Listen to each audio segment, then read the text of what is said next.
Social media Patel Prahlad भाई। आज इस बुलेटिन में बात होगी ईरान और इजराइल में जारी जंग की। ईरान जंग पर सोनिया गांधी के सवालों से घिरी मोदी सरकार की। देखेंगे सीजफायर को लेकर पाकिस्तान के दावे पर उठे सवालों को।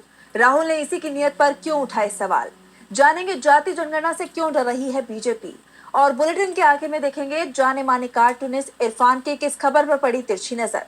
लेकिन दिन भर की तमाम बड़ी खबरों से पहले एक नजर आज की सुर्खियों पर। आरजेडी नेता तेजस्वी यादव का सीएम नीतीश पर तंज, कहा बिहार में जेडीयू के टिकट भी अमित शाह बांटेंगे। कोलकाता एसटीएफ की बड़ी कार्रवाई, झारखंड में अवैध हथियार फैक्ट्री का भंडाफोड़, भारी मात्रा में हथियार बरामद। राहुल ने मेक इन इंडिया को कहा असेंबल्ड इन इंडिया, बोले मैन्युफैक्चरिंग 10 साल से सबसे नीचे, बेरोजगारी सबसे ज्यादा, मोदी सिर्फ नारे उछाल रहे। कर्नाटक में अब फेक न्यूज पर होगी 7 साल की जेल। Karnataka misinformation and fake news नाम से पेश होगा विधेयक, कैबिनेट की अगली बैठक में किया जाएगा पेश। ये तो थी सुर्खियां। अब बात आज की सबसे बड़ी खबर की। ईरान और इजराइल में जंग छिड़ी हुई है। दोनों देश एक दूसरे पर ताबड़तोड़ हमले कर रहे हैं। ईरान की मिसाइलों से इजराइल में तबाही का मंजर दिखाई दे रहा है और अब इजराइल ने ईरान के एक और कमांडर को मार गिराया है। वहीं ईरान की तरफ से भी तेल अवीव और इजराइल के पोर्ट शहर हाइफा में मिसाइल हमले किए गए हैं, जिसके बाद इजराइल के शहर सूने पड़ गए हैं। लोग बंकरों में छिपने को मजबूर हैं। देखिए रिपोर्ट। इजराइल और ईरान के बीच जंग भयानक होती जा रही है। इजराइल की तरफ से ईरान के न्यूक्लियर प्लांटों को निशाना बनाया जा रहा है, जिसने पूरी दुनिया को चिंता में डाल दिया है।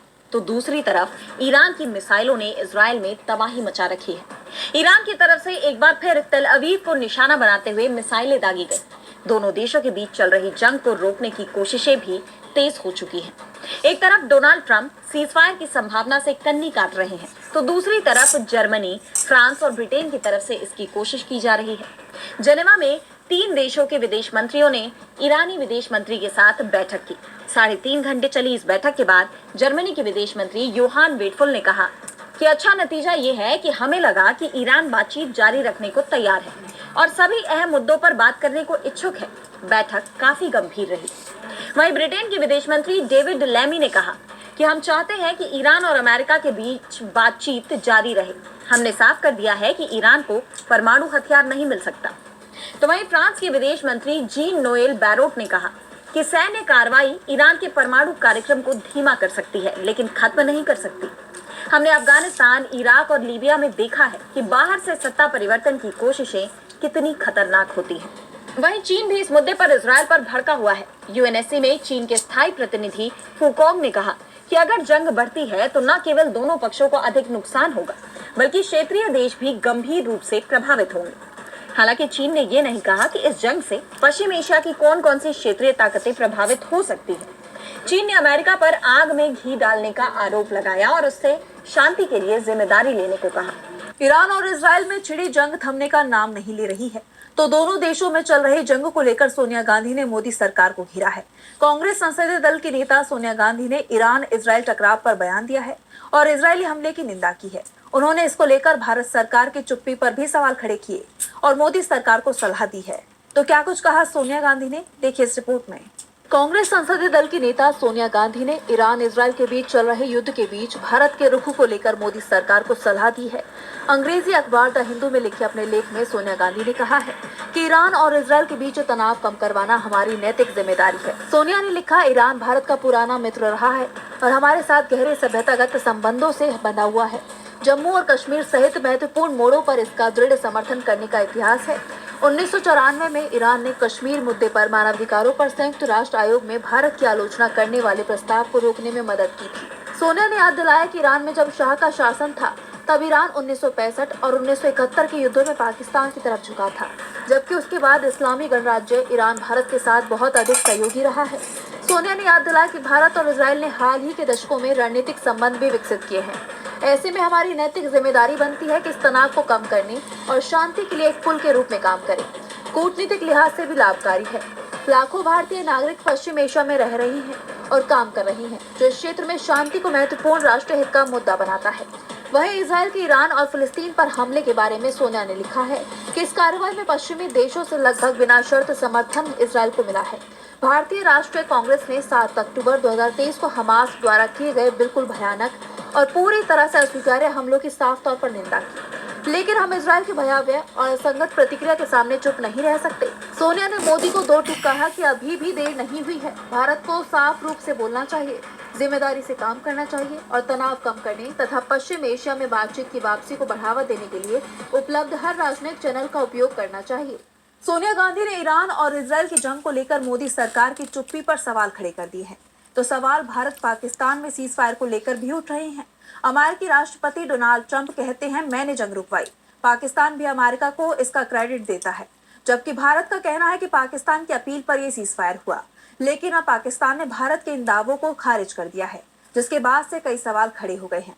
तो क्या है पूरा मामला, जानने के लिए देखिए रिपोर्ट। भारत पाकिस्तान में सीजफायर पर कौन झूठ बोल रहा है, भारत, पाकिस्तान या अमेरिका? ये सवाल इसलिए क्योंकि सीजफायर को लेकर पाकिस्तान की तरफ से अब जो बयान सामने आया है वो चौंकाने वाला है। पाकिस्तान ने सीजफायर को लेकर भारत के अब तक के दावों को खारिज कर दिया है। पाकिस्तानी विदेश मंत्रालय ने बयान जारी कर कहा कि भारतीय मीडिया में ये दावा किया जा रहा है कि पाकिस्तान के उप प्रधानमंत्री और विदेश मंत्री सीनेटर इशाक डार ने कहा है कि पाकिस्तान ने युद्ध विराम की अपील की थी। हम इन दावों को पूरी तरह खारिज करते हैं। की कार्रवाई के बाद पाकिस्तान ने युद्ध विराम की मांग की थी। पूरा घटनाक्रम ये दिखाता है कि पाकिस्तान ने किसी से सीजफायर के लिए नहीं कहा। 10 मई 2025 को अमेरिका के विदेश मंत्री मार्को रूबियो ने डिप्टी पीएम और विदेश मंत्री इशाक डार को फोन पर यह सूचित किया था कि अगर पाकिस्तान चाहता है तो भारत सीजफायर के लिए तैयार है। पाकिस्तान बस इस पर सहमत हुआ था। पाकिस्तान ने साफ कह दिया है कि सीजफायर की पहल अमेरिका और सऊदी अरब ने की थी। अमेरिकी राष्ट्रपति डोनाल्ड ट्रंप तो बार बार भारत और पाकिस्तान में सीजफायर कराने का क्रेडिट लेते रहे हैं। ऐसे में मोदी सरकार के दावे पर जरूर सवाल खड़े हो गए हैं। इस बीच पाकिस्तान की तरफ से डोनाल्ड ट्रंप को भारत और पाकिस्तान के बीच जंग रुकवाने के लिए नोबेल पीस प्राइज दिए जाने के लिए नॉमिनेट किया गया है। पाकिस्तान सरकार की तरफ से इसे लेकर बयान भी जारी कर दिया गया है। सीज फायर को लेकर पाकिस्तान के दावे पर सवाल उठ रहे हैं, तो सवालों से चुनाव आयोग भी घिरा हुआ है।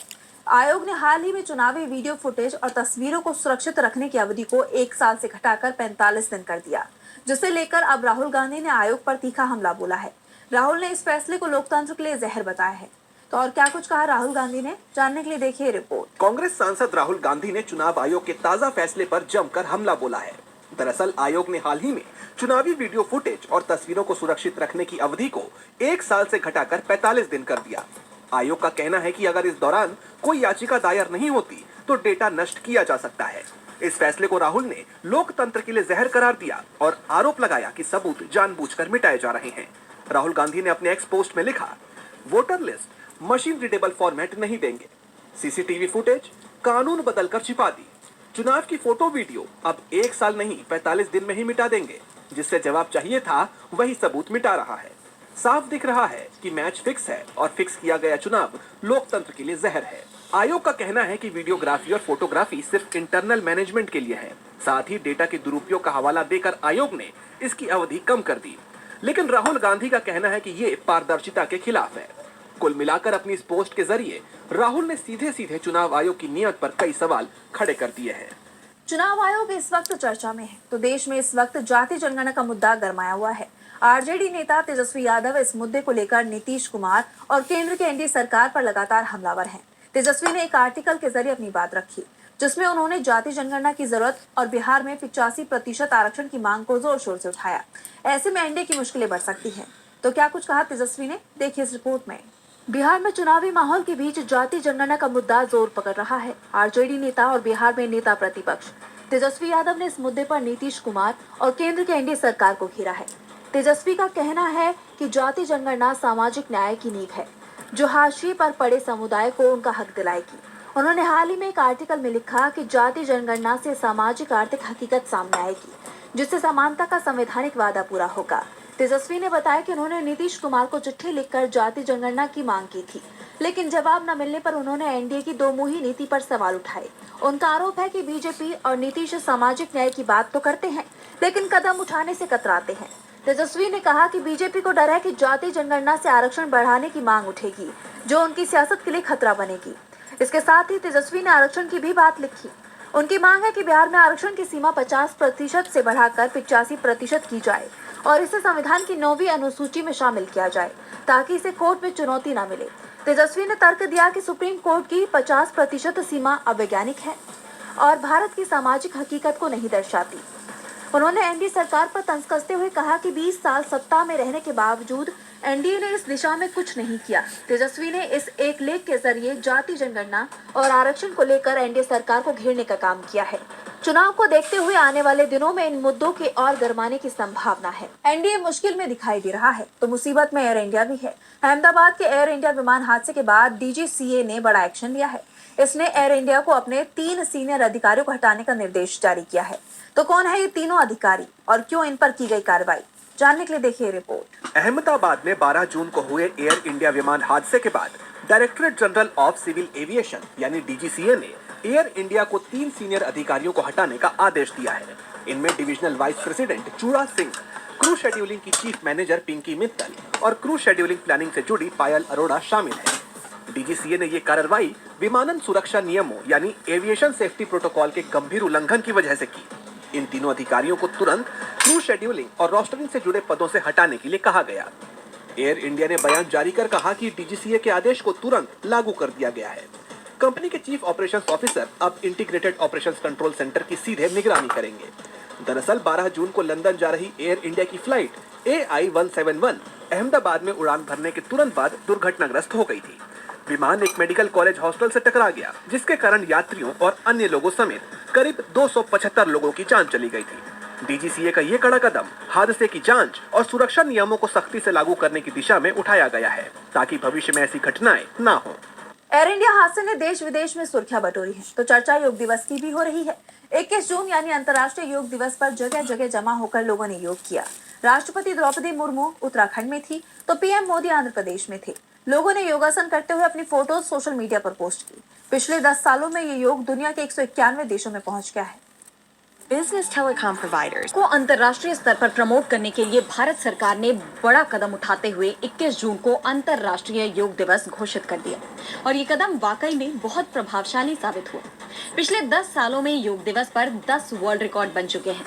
इस साल भी भारत में इसे लेकर लोगों में भरपूर उत्साह दिखाई दिया। 11वें योग दिवस पर राष्ट्रपति द्रौपदी मुर्मू ने उत्तराखंड में अपने संबोधन में कहा कि जब से संयुक्त राष्ट्र ने 2015 में 21 जून को अंतर्राष्ट्रीय योग दिवस के रूप में मनाने के भारत के प्रस्ताव को अपनाया है, तब से ही दुनिया भर के अधिकतर देशों ने योग को अपने दैनिक जीवन का हिस्सा बना लिया है और इससे लाभान्वित हो रहे हैं। वहीं पीएम मोदी ने विशाखापट्टनम में 3 लाख लोगों और 40 देशों के राजनयिकों के साथ योग किया। उन्होंने कहा कि योग का सीधा साधा अर्थ होता है जुड़ना और ये देखना सुखद है कि कैसे योग ने पूरे विश्व को जोड़ा है। आंध्र प्रदेश और गुजरात ने योग में रिकॉर्ड कायम करते हुए गिनीज बुक में अपना नाम दर्ज कराया।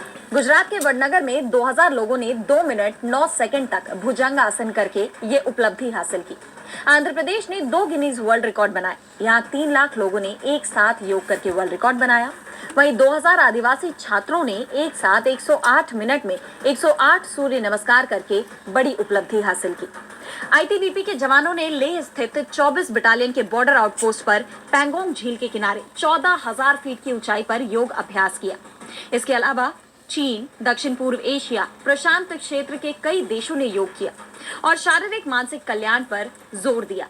जापान में भी योग के लिए 2000 से ज्यादा लोगों की भीड़ जुटी। यूके में भी भारतीय प्रवासियों ने बड़ी संख्या में एकत्रित होकर योग किया।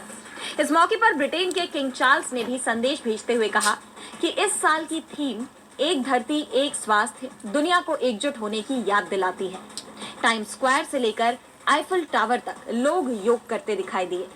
और बुलेटिन के आखिर में देखेंगे जाने माने कार्टूनिस्ट इरफान की किस खबर में पड़ी तिरछी नजर।